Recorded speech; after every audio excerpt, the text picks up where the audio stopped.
Connaissez-vous l'histoire d'une jeune femme transformée en serpent par sa mère? Avez-vous deviné? Non? Oui? Il s'agit d'une ancienne et célèbre légende européenne, la fée Mélusine. Issue des contes populaires et chevaleresques du Moyen-Âge, la fée Mélusine est devenue un personnage culte de la mythologie française. Elle prend naissance dans nos régions, le Poitou, à Lusignan. La ville remonte à l'époque des Celtes, où elle existait sous forme d'oppidum, ou ville fortifiée. L'histoire de cette commune est étroitement liée à celle des seigneurs de Lusignan, devenus rois de Chypre, de Jérusalem et d'Arménie lors de leur épopée vers l'Orient. Partons sur les traces de la fée Mélusine, la maudite, la bâtisseuse et la fée.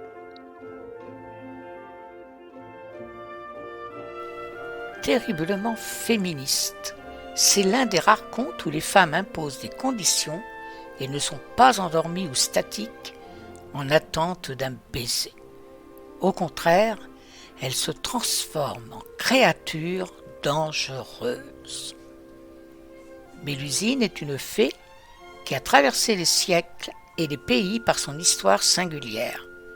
Son roman a été popularisé par Jean d'Arras dans le livre de Mélusine en 1392 en prose.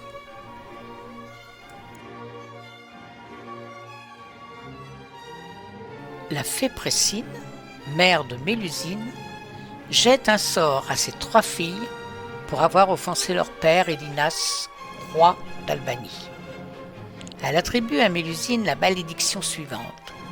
Chaque samedi, ses longues jambes se revêtiront d'écailles et prendront l'aspect d'une queue de serpent.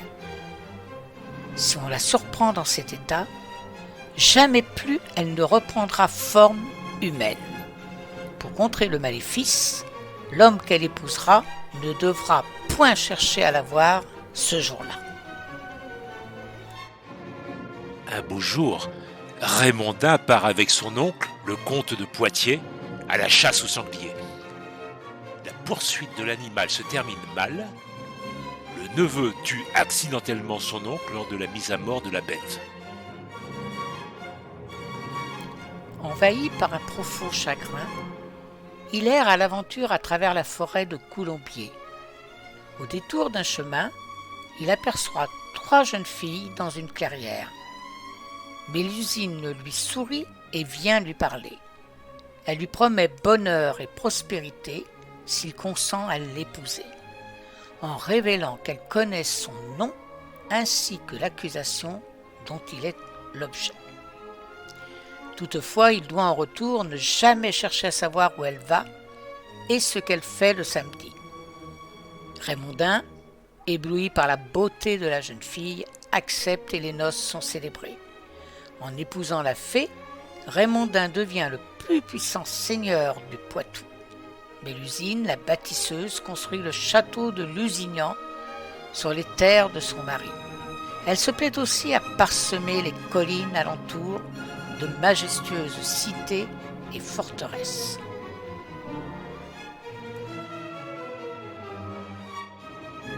Mais le mystère autour de Mélusine commence à faire parler. Des 10 garçons nés de leur union, chacun d'eux présente une infirmité. L'un n'a qu'un œil au milieu du front, l'autre une griffe de lion sur la joue. Et pourquoi diable Mélusine s'enferme-t-elle donc tous les samedis? Convaincu par son frère jaloux, Raymondin cherche à percer le secret de son épouse. À ces mots, fou de colère, il repousse la table loin de lui, entre dans sa chambre, prend son épée, la met à sa ceinture et court à l'endroit où il sait bien que Mélusine se cache tous les samedis. Là, il trouve une solide porte de fer très épaisse. Auparavant, il n'a osé avancer jusque-là. Aussi, voyant la porte, il dégaine son épée et avec la pointe très dure, il creuse jusqu'à faire un trou. Il regarde alors à l'intérieur et voit Mélusine dans un grand bassin de marbre, avec des escaliers qui descendent jusqu'au fond. C'est un bassin rond de 15 mètres de tour environ, avec des allées tout autour. Il vit Mélusine dans le bassin. Jusqu'au nombril, elle avait l'apparence d'une femme et elle peignait ses cheveux. À partir du nombril, elle avait une énorme queue de serpent, grosse comme un tonneau, pour mettre les harengs, terriblement longue, avec laquelle elle battait l'eau qu'elle faisait gicler jusqu'à la voûte de la salle.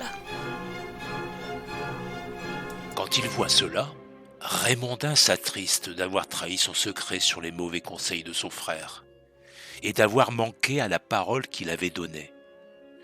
Un immense chagrin l'envahit aussitôt.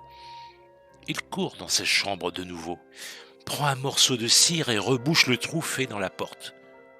Puis il va dans la grande salle où il retrouve son frère.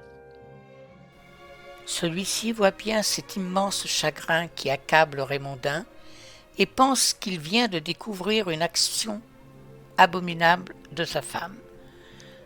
Raymondin le chasse, mais ayant trahi sa promesse, Mélusine se voit obligée de reprendre son apparence de dragon et elle s'envole par une fenêtre en poussant des cris déchirants. Et elle réapparaîtra ainsi chaque fois que l'un de ses descendants sera près de mourir. Elle profère d'horribles menaces à l'encontre des forteresses qu'elle a construites pour Raymondin, Pouzauges, Tiffauges, Mervan, Châteaumur et Vouvant iront chacun, je le jure, d'une pierre en périssant. Certains disent qu'elle revient encore certains soirs hanter les ruines de ces châteaux. Selon la légende, cette fée avait construit en une nuit le château de Lusignan, à l'époque sur les terres du comte de Poitiers.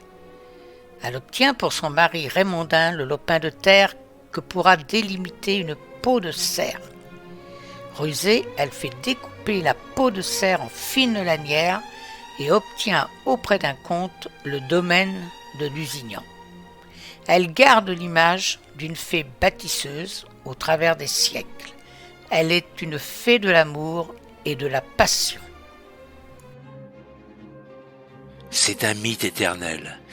Beauté, beau visage et longs cheveux, intelligente et curieuse, pouvoir magique, détentrice d'un secret, elle est une sirène et un dragon en même temps. Oh, mais on va la comparer à la fée Morgane, à la fée Carabosse ou à la fée Clochette, pour savoir si Mélusine est une fée ou une sorcière.